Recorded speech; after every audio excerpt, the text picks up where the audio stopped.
रणवीर तो मनी मन इस बात को लेकर खुश हो रहा था कि शायद उसे फिर से उसकी ईशा देखने को मिल जाएगी, जैसे वो सालों पहले जानता था।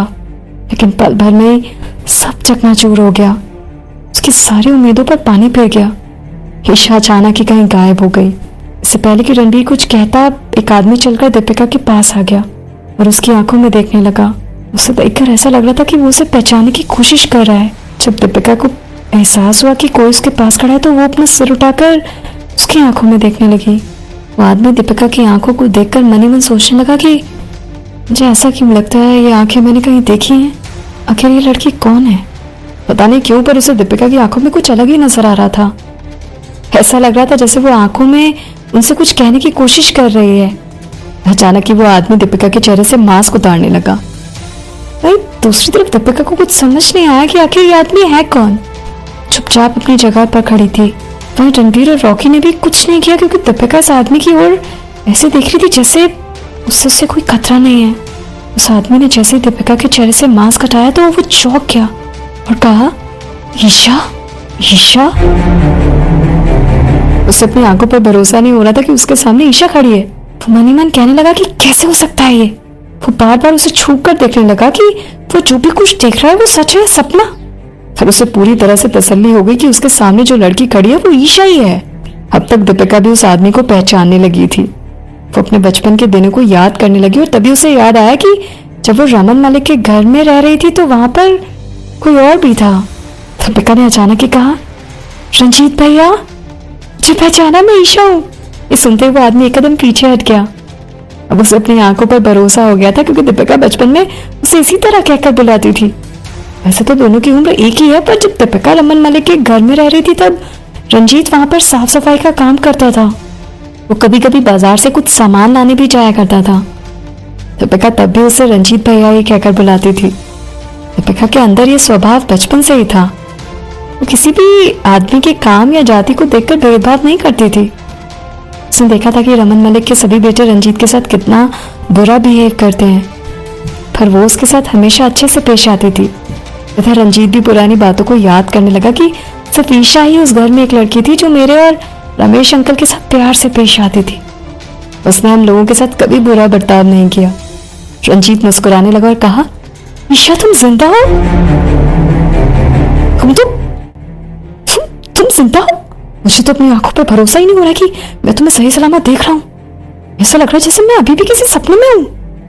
दीपिका ने मुस्कुराते हुए कहा, नहीं, आप सही सोच रहे हैं। आप मुझे छूकर भी देख सकते हैं, मैं जिंदा हूँ और आपके सामने खड़ी हूँ। तभी रंजीत रमन मलिक की पुरानी बातों को याद करने लगा और कहा, फिर मलिक ने तो कहा था कि तुम्हारी मौत हो गई है।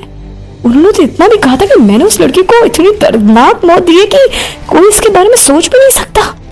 कोई ये भी नहीं सोच सकता कि मेरे खिलाफ भी जाए इतनी भयंकर मौत देखकर। इतना कहकर रंजीत दीपिका के शरीर पर यह देखने की कोशिश करने लगा कि सचमुच में उसे कहीं भी चोट तो नहीं आई। दूर से देखकर तो उसे ऐसा लग रहा था कि दीपिका के साथ सब कुछ ठीक था। फिर वो मनी मन सोचने लगा कि कहीं मलिक मुझसे झूठ तो नहीं बोल रहे थे। अगर ये सब झूठ था तो सच्चाई क्या है? दीपिका ने जैसे ही देखा कि रंजीत उसके शरीर को घूर रहा है तो उसने उसे भरोसा दिलाते हुए कहा कि मैं ठीक हूँ। रमन मलिक जो भी कह रहे थे वो सच था। मैं करीब करीब मर ही चुकी थी, पर मुझे लगता है कि भगवान ने मेरे लिए कुछ और भी सोचा था, इसलिए मैं भी जिंदा हूँ, ताकि मैं उस दरिंदे रमन मलिक से बदला ले सकूं और उसे नर्क भेज सकूं। रंजीत ने कहा, पर आखिर आपने उस दरिंदे के हमले से अपने आप को बचाया कैसे? मैंने तो सुना था कि अगर वो किसी को एक बार मारने की ठान लेता है तो वो इंसान जिंदा नहीं बचता है। इससे पहले कि वो कुछ और कहता, दीपिका ने उसे रोकते हुए कहा, हम दोनों इसके बारे में तसल्ली से बात करेंगे, पर पहले मुझे रमेश अंकल के बारे में जानना है। आखिर इनके साथ क्या हुआ था कि इनकी हालत ऐसी हो गई? तुम अकेले क्यों हो? रमेश अंकल की पत्नी और उनकी बेटी कहाँ है? दोनों को भी इनके साथ होना चाहिए था ना। जब मैं रमन मलिक के घर से भागी थी तब असलियत में वहां पर क्या हुआ था? दीपिका के अचानक इतने सारे सवालों से रंजीत घबरा गया। उसने कहा कि इससे पहले कि रमन मलिक को पता चले कि तुम यहाँ पर हो, तुम ये देश छोड़कर चली जाओ, नहीं तो तुम्हारी जान फिर से खतरे में पड़ जाएगी। उसके जान पहचान के लोग यहाँ पर हर जगह फैले हैं, इससे चाहकर भी तुम उस आदमी से नहीं बच पाओगी। ये सुनकर दीपिका मुस्कुराने लगी और कहा, मैं तुम्हारी बात अच्छी तरह से समझती हूँ, पर तुम्हें मेरे बारे में चिंता करने की कोई जरूरत नहीं है। अब वो पुरानी ईशा नहीं रही जो बात बात पर इतना डर जाती हूँ। अब मैं दीपिका बन गई हूँ और मैं इस दरिंदर अमन मलिक को नर्क के दरवाजे तक छोड़ कर भी आऊंगी। तो तुमने अभी भी मेरे सवालों को जवाब नहीं दिया है। ये सुनकर रंजीत ने कहा, तुम्हारा इससे क्या मतलब है? रमेश अंकल के साथ क्या हुआ था? इतना कहकर वो टेंट से बाहर जाने लगा, पर अचानक ही सूरज ने उसे रोक लिया और धक्का देकर वापस टेंट के अंदर भेज दिया। उसकी तरफ ऐसे घूमने लगा जैसे कह रहा था कि जब तक तुम सारे सवालों के जवाब नहीं दे देते तब तक यहाँ से बाहर नहीं जा सकते। दीपिका ने कहा, पहले आप मेरे सवालों का जवाब दो, फिर आप जहाँ जाना चाहें वहाँ जा सकते हैं। बताना चाहते हो कि जब तक मेरा मिशन पूरा नहीं हो जाता तब तक मैं चुप नहीं बैठूंगी। ये बात और है कि तुम जिस ईशा को जानते थे वो अब मेरे अंदर नहीं है। बचपन में भले ही मैं तुम्हारे साथ प्यार से पेश आती थी, पर अभी मेरे पास और भी तरीके हैं। मैं तुम्हें चोट नहीं पहुंचाना चाहती, इसलिए तुम चुपचाप बता दो मुझे कि आखिर मेरे वहां से जाने के बाद क्या हुआ था। मैं तुम्हें भरोसा दिलाना चाहती हूँ कि मैं इस जगह को उस दरिंदे के चंगुल से आज़ाद कराना चाहती हूँ।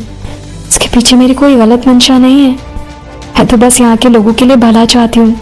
इसलिए जो भी हो, जैसे भी हो, जब तक मैं उस दरिंदे को नर्क के दरवाजे तक नहीं छोड़ाती तब तक मैं चैन की सांस ले लूंगी।